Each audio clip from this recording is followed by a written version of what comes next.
A Florida grandpa doesn't trust banks. So let's check this post out. My grandpa has almost $400,000 cash hidden, as well as gold and silver bars. He doesn't trust banks, as his claim. He's in his 80s, so we are trying to get affairs in order. He has a will, and my uncle is named as executor.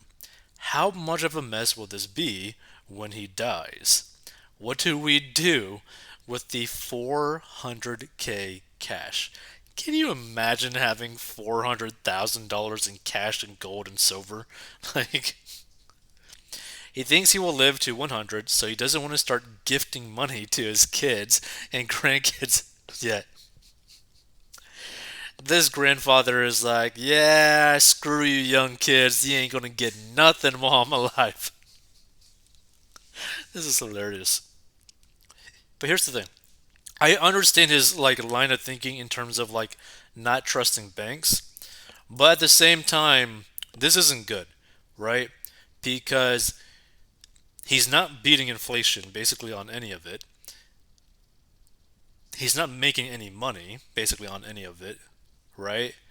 Like it would make more sense for him to literally convert all of this into like a property that he pays for in cash that he rents out for monthly income, right? I never really understood why someone would have this large amount of money hidden away, right? Because the problem with doing this is that if anything happens to this money, storm, mold, losing it, robbed, you're screwed. You're completely screwed out of this money, right? But if you were to buy a property in cash, okay, maybe it'll cost you to maintain the property, but that property, if you have it rented out for the majority of the time, will make you more money than what you spent on the home over the long term. So I just don't really understand why someone would do this. If you're doing this right now, please don't put that money into like investing or something so that it actually grows. Because what's crazy, right, is that he's like 80, like he's in his 80s. He thinks he's going to live up to like 100, right? So that's like 20 years, right? If you were to stick all of this into basically an index fund that basically trades the S&P 500 or into the S&P 500, within those like 2 decades, because it typically will like double every 10 years, so that goes from 400 to 800 in the first 10 years, and then 800 to 1.6 million in the 20th year on average, right?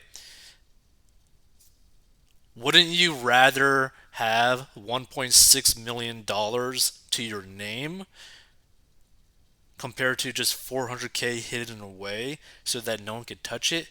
Like, I don't think people really understand that if the majority of this is actually in like literal cash, not just the gold and silver bars, like if the majority of it is actually in cash, cash gets destroyed all the time due to natural causes like weather. So this ain't good at all. This is extremely stupid. So someone needs to know where the cash is at all times. About 10 years ago, my father in law did basically the same with what mother in law believed was around 30K. He would only say he had hidden the silver coins in cash in a safe place. He died suddenly, and no one has ever found the safe place. So that's why, at the very least, tell someone where it's going to be when you die in terms of like your will or whatever. But again, don't do this, right? You put your family in a bad position. You're also putting yourself in a bad position because the purchasing power of cash is garbage and continues to be garbage over a long period of time. Fast forward to a Reddit post 10 years from now when someone else has bought your father in law's house and is renovating the master bath or something. Grandma was a hoarder with dementia, and Grandpa was really bad with money and spent everything that he got his hands on. When she died, Welcome to the 6 month game of Where's Wado, an insanely repetitive, financially lucrative, and gross game of Go Seek for ages 12 to 69. Imagine if the father in law had nothing and did that to F with your family for decades. So, yep, my grandfather owned a coin and stamp store with a partner. I was young when it happened, so not a part of it. But found out later my grandmother had a big falling out with the partner because she was certain there was a fair amount of the most valuable coins in a certain place, and the partner insisted there wasn't much there. And then, not long after the partner was selling similar items that were personally his and didn't belong to the store or partnership. I'm assuming you mean stash in his house one robbery or house fire away from losing it all. He doesn't trust banks, but does he trust the US federal government? If so, he can buy treasury bonds. They're actually pretty good investments right now, especially short term ones. Aside from that, I don't know how else to keep the money safe. Even precious metals need to be stored somewhere like a safe deposit box in a bank he doesn't trust. And also, the sad reality about even doing that is that basically a lot of banks will store your gold and silver but end up basically actually trading the value of that gold and silver. It's crazy. I would feel uncomfortable posting this about someone I know on the internet. Even if you're not overly doxable, feels like something that provides more risk than good. There's always money in the water heater.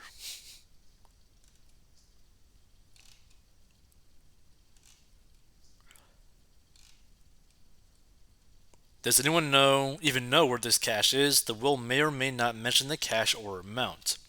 Could get messy, but depends on the will, the people involved. Family get a bit crazy when it comes to money.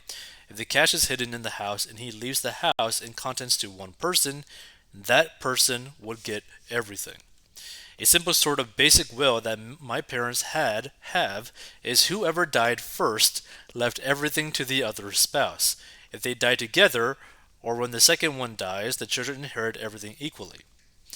My sister died unexpectedly. Mom had to be put in a memory care home, and we had to sell the house to pay for it. If there is anything left, my sister's daughter would get her third. Myself and my brother would each get a third. My children and his would get nothing. That's a typical pattern, but with some differences if there's no will, because each state has its own inheritance laws. I recently discovered that in our current state, if my husband died, my children would actually inherit a share of anything that wasn't explicitly owned by me alone or jointly owned by the two of us, including personal belongings. Sort of weird, but fair if there were divorces, remarriages, etc. That's true. It really depends on the state and whether or not there is a will in place. So, since we all will die eventually, it might be a good idea to do a will. But also, please don't do this either. Like, if you want to store, like, for like emergencies, like a few grand at home or something like that, no big deal. Put it in like a little safe, whatever, hide it away, a few grand. But the majority of your money, no, never do that, right?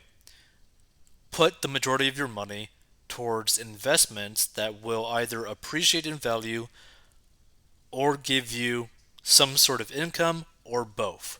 Because then you're beating inflation and it's growing without you really having to do too much. That's how people get like crazy wealthy, is that they basically put their money into things that just exponentially increase, that compound over and over and over and over again.